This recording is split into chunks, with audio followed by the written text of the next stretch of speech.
Welcome to rooftop greenery. আমি যে জায়গাটা দেখাচ্ছি সেটা হলো আমার বাড়ির ডাইনিং রুমের সাথে ছাদে ওঠার সিঁড়ি। এইটুকু জায়গা কিভাবে ডেকোরেট করেছি আসেন দেখি। এখানে কিছু ইনডোর প্ল্যান্ট রাখা আছে। অ্যাকচুয়ালি বলতে গেলে ইনডোর প্ল্যান্ট বলে কিছু হয় না, আলো বাতাস সব গাছের প্রয়োজন। কয়েক জাতের কিছু গাছ আছে অনেক দিন পর্যন্ত খুব কম আলো, খুব কম বাতাসে বেঁচে থাকতে পারে। পাতাবাহার জাতীয় সব গাছ খুব কম আলোতে ২০-২৫ দিন খুব ভালোভাবে থাকে, আবার ২-৩ দিন রোদ দেখিয়ে নিয়ে আসলে আবার কিছুদিন ভালো থাকে। এই গাছটা পাতাবাহার, কিন্তু এর পার্পেল কালারের একটা স্টিক বের হয়, দেখতে অনেক সুন্দর লাগে, ফুল হয়। তো এই গাছটার নাম কি আমি জানি না, জানলে অবশ্যই কমেন্টে জানাবেন। এটা রেড বট, আর এটা একটা হ্যাঙ্গিং গাছ। তো পাতাটার মধ্যে অনেক পানি জমানো থাকে, পাতাটা অনেক ফোলা ফোলা দেখেন, এর জন্য এই গাছটাতে অনেক বুঝে পানি দিতে হয়। পাতাটা দেখতে অনেক সুন্দর। এটা এখানেই থাকে, কিছুদিন পর পর ১ সপ্তাহ ১০ দিন পরে রোদে দিই, আবার এখানে নিয়ে এসে আবার রেখে দিই। গাছটা হেলথ অনেক ভালো আছে। ছাদের দরজা দিয়ে এখানে যতটুকু আলো বাতাস আসে এটুকুই এরা পায়। তো এখানে মাশাআল্লাহ ১-১.৫ মাস অন্তত অনেক সুন্দর থাকে, কারণ আলো একটু কম আসলেও বাতাসটা অনেক বেশি। তো এখানে আছে মানি প্ল্যান্ট, তারপরে কিছু cactus, snake plant, areca palm, pencil cactus, জিজি প্ল্যান্ট, ড্রেসিনা আছে, কিছু পাতাবাহার। আমরা যারা ভিতরে গাছ করতে পছন্দ করি, কেউ কেউ গাছের সয়েল মিডিয়ার কথাই ভুলে যায়, যে মাটিতে পানি দিলে সাথে সাথে পানি বের হয়ে যায়, এমন ঝুরঝুরে মাটি তৈরি করতে হবে আমাদের, এটা মাথায় রাখতে হবে, তাহলে গাছ অনেক দিন বেঁচে থাকবে। টবের পানি একদম শুকিয়ে গেলে পানি দিতে হবে। গাছের গোড়া বা গাছের পাশে কয়েকটা পাথর দেখতে হয়তো পাচ্ছেন, সাজানো আছে। তো এই পাথরগুলার ছোট্ট একটা গল্প আছে, তো গল্পটা আপনাদের সাথে শেয়ার করি। কি জানেন, আমি যখন ছোট ছিলাম তখন আব্বার সাথে বিকালে হাঁটতে যেতাম। রোড সাইডে কাজ চলতো, তখন ২-১টা করে পাথর কুড়িয়ে নিয়ে আসতাম। তো আব্বা বলতো যে নিও না, তারপরেও ছোট মানুষ ছিলাম, বুঝতাম না। তো আব্বা নেয়, আব্বা পাথর নিই, তো বলতো আচ্ছা নাও। তো ২-১টা করে নিতে নিতে এগুলা হয়ে গেছে। তো এত বছর পর এখন আমার বাচ্চারা বড় হয়েছে, তো আমার মাকে একদিন বলছে, নানু এই পাথরগুলা নেব। আমার মা বলল, এই তোদের মা যখন ছোট ছিল তখন এই পাথরগুলা নিয়ে এসছিল, সেই থেকে আমি যত্ন করে রেখেছি, নিয়ে যেতে পারিস, হারাই না যেন, হারালে খবর আছে। তাহলে বলেন তো, কয়েক টুকরা পাথর এত যত্ন করে রেখেছে। আসলে মা তো এমনই হয়, পৃথিবীতে সবচেয়ে আপন মা। আজ আমার আব্বা আম্মা কেউ আমার সাথে নাই, তারা পৃথিবীতেই নাই, কিন্তু তাদের ভালোবাসা সবসময় আমার সাথে থাকবে। তো গাছগুলা দেখাতে দেখাতে গল্পটা বললাম, হঠাৎ মনে পড়ে গেল।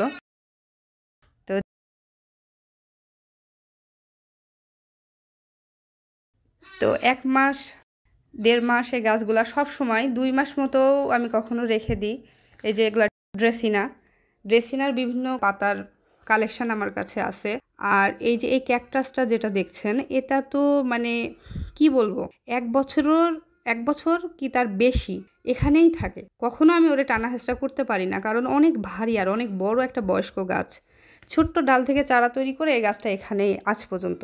আর এটা তো আপনারা সবাই চিনেন, এটা এখানে পানি জমা আছে, বৃষ্টির পানি রাখি ওই ফিল্টারটাই, কারণ অল্প পানি লাগে ইনডোরের গাছ, একটু ভালো বৃষ্টির পানি দিলে গাছের পাতা টাতা অনেক সুন্দর বেশি হয়। দেখেন না, যখন বৃষ্টি পড়ে পাতা টাতা সবুজ হয়ে থাকে। আসলে বৃষ্টির পানির সাথে তো এমনি পানির কখনোই তুলনা হয় না। এটাও একটা ফার্ন জাতীয় গাছ। আর কিছু ক্যাকটাস আছে এখানে, এই ক্যাকটাসগুলাও এখানে থাকে। 1-1.5 মাস পর পর আমি গাছগুলা চেঞ্জ করি, আবার অন্য এগুলা রাখি, খুব কম রাখি। 1.5 মাস পরে নিয়ে যাই, নিয়ে গিয়ে আবার অন্য গাছ দেই। আবার ওগুলা রোদ যখন 10-15 দিন পাই তখন আবার ওদেরকে একটু ছায়াতে থুই। কিন্তু একটা কথা আমার মানে হঠাৎ মনে আসলো, তে গাছ এই যে ভিতরে রাখছি, রেখে 1-1.5 মাস ভিতরে আছে, দিয়ে ডাইরেক্ট আবার সাথে সাথে রোদ্রে নিয়ে গেলাম, তাহলে কিন্তু হবে না, গাছের পাতা সব ড্যামেজ হয়ে যাবে। তখন অল্প অল্প আলোতে নিয়ে গিয়ে আগে অভ্যাস করায় নিয়ে তখন কিছুদিন পরে বেশি আলোতে নিয়ে যেতে হবে। আর এই গাছটা তো আপনারা দেখছেন এর আগে, জেট প্লান্ট। তো এটা বনসাই করছি আমি, এর বড় গাছ আছে, নেক্সট টাইম এর ভিডিও নিয়ে আসবো ইনশাল্লাহ। এই ছোট ছোট জেট প্লান্টের চারা তৈরি করা খুব সহজ, ছোট ছোট কাটিং থেকে খুব সহজেই চারা তৈরি হয়ে যায়। আর এই যে এই পাতাবাহারগুলা, এগুলা অনেক দিন পর্যন্ত থাকে, 1 মাস 20 দিন। পেন্সিল ক্যাকটাস এটাও থাকে, এটাও একটা ক্যাকটাস। আসলে আমি ক্যাকটাসগুলোর নাম ঠিকমতো আমার মনে নাই, আমি বলতে পারবো না। ক্যাকটাসগুলোর কোনোটারই নাম আমি ঠিকমতো জানি না। আর মানি প্ল্যান্টে যেটা পানিতে রাখা আছে, কয়েক জায়গায় পানিতে রাখা আছে, 2 দিন পর পর পানিটা চেঞ্জ করে দিই। আর পাতাগুলো একটু স্প্রে দিয়ে ধুয়ে দিলে গাছটা এত সুন্দরই থাকে, অনেক দিন ধরে আমার কাছে আছে এভাবেই। আর জিজি প্ল্যান্ট তো অনেক শক্ত একটা গাছ, জিজি প্ল্যান্টে পানি খুব হিসাব করে দিতে হয়। এই গাছটারও একটা গল্প আছে, এটা আমার আপু আমাকে গিফট করছে। তো দুঃখের বিষয় কি জানেন, এটা না আমার কাছে, আমি একে বড়ই করতে পারছি না, যেরকম দিয়েছিল সেরকমই আছে। তো আপনারা জানলে আমারে বলবেন এর কীভাবে এর যত্ন নেব। এই গাছটা আমি নিয়ে আসছি, ঠিক আছে, অনেক দিন আছে আমার কাছে, এটাও ঠিক আছে, কিন্তু আমি এর কোনো ডেভেলপ দেখছি না। ও যেরকম আছে ওরকমই আছে। আর আমি বৃষ্টি হইলেই বৃষ্টির পানি ফিল্টার করে রাখি, সব সময় ফিল্টারে ভরে রাখি গাছগুলোকে দেওয়ার জন্য। ব্ল্যাক জিজি আছে এখানে, গ্রিন জিজি আছে, কিন্তু দেখেন কত কুটি ব্ল্যাক জিজি, গ্রিনটা একটু বড়। তো এদেরকে আমি মনে করছি এদের নিয়ে আবার আমাকে বসতে হবে, এর মাটি চেঞ্জ করতে হবে। নেক্সট ভিডিওতে অবশ্যই আপনাদের সাথে দেখা হবে এটা নিয়ে। তো এটা আমি গাছ খুব পছন্দ করি, তো যখন আমি রুমের মধ্যে কাজ করি, রান্না করি, বাসায় ঘোরাফেরা করি, তখন গাছগুলো আমার চোখে পড়ে, তো আমার মনে হয় খুব শান্তি লাগে। এর জন্য আমি এগুলা এভাবে এখানে সাজিয়ে গুছিয়ে রেখেছি। এই মানি প্ল্যান্টটা আছে মাটিতে, কিন্তু তারপরেও দেখেন কত সুন্দর এর গ্রোথ, এই যে মাটিতে আছে। দিনের বেলা এই জায়গাটা কেমন লাগে আপনাদেরকে দেখালাম। 1.5 মাস পর রাতের একটা ভিউ আপনাদের সাথে শেয়ার করছি। এখানে খুব হার্ডি 7টা প্লান্ট এর নাম বলছি: স্নেক প্লান্ট, জিজি plant, areca palm, money plant, cactus. তো এখানে 2 কোয়ালিটির ক্যাকটাস আছে। এগুলা রৌদ্র না দেখালেও মারাও যায় না, এদের কোনো কিছুই হয় না। তো একটা কথা না বললেই না, দূরে দেখা যাচ্ছে ওই যে বার্ড অফ প্যারাডাইস, এই গাছটা এত ভালো যে ইনডোরে খুব ভালো হয়। আর এবার জিজি plant, snake plant, money plant এগুলো তো সবাই আমরা চিনি। তো এই গাছগুলো কতটা হার্ডি সেটা তো আমরা যারা গাছ লাগাই তারা আমরা সবাই অবশ্যই জানি। তো আর এরিকা পাম তো বাসার সৌন্দর্য অনেক বৃদ্ধি করে। এটা কোন গাছটা জানেন? এটা 1 মাস 1.5 মাস আগে যে ছোট্ট বনসাইটা দেখিয়েছিলাম সেটারই জেট প্লান্ট। গাছটা কত সুন্দর ঝাঁকড়া, আর গাছটা কত সুন্দর গোলবাবু হয়েছে, তাই না? আমার মনে হয় নতুন যারা ইনডোর প্লান্ট লাগাবেন তারা এই শক্ত প্রজাতির গাছগুলা দিয়ে শুরু করবেন। গাছগুলা মারা যাবে না, কারণ খুব হার্ডি প্লান্ট, আর মনও খারাপ হবে না।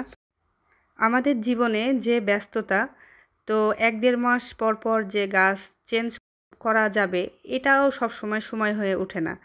তাই যখন কোনো গেস্ট আসে তখন আমি ডেকোরেট করি অন্য গাছ দিয়ে, আর এগুলা পার্মানেন্ট এখানেই থাকে। ভিডিওটা অনেকটাই লম্বা হয়ে গেল, তো এতক্ষণ আমার সাথে থাকার জন্য অনেক ধন্যবাদ। এভাবে আমার পাশে থাকবেন, সবাই সুস্থ থাকবেন, ভালো থাকবেন। আল্লাহ হাফেজ।